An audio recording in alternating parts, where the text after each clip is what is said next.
Hello dear subscribers, today I will tell you how you can easily fix your error. So how you can fix our personal hotspot error problem. So for fixing it, first thing, just go to the settings.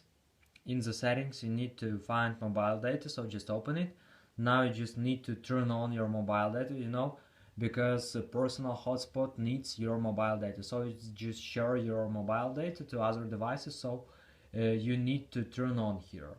And also from this menu you will see personal hotspot, so just open this option.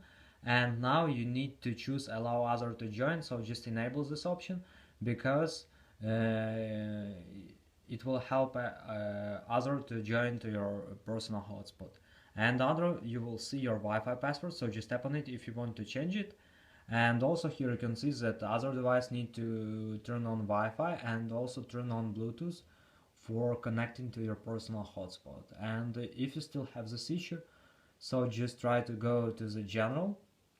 In the general you need to find here software update, so just open this option, and if you have available updates, just download and install them on your iPhone. And if it doesn't help you, you can also try another way. So just go to the general again, and in the general just scroll down and just choose tap on shutdown, slide to power off, wait a few seconds, and just power on your phone again. So just simple restart your phone. And if you still have this issue, so just go to the general again, just scroll down to reset, just open reset, and just reset network settings. So just submit this option. And also if you have passcode, you just need to write it to submit resetting network settings. So I hope that one of these methods will work for you. So thanks for watching, have a nice day, subscribe to my channel, write comments, and goodbye.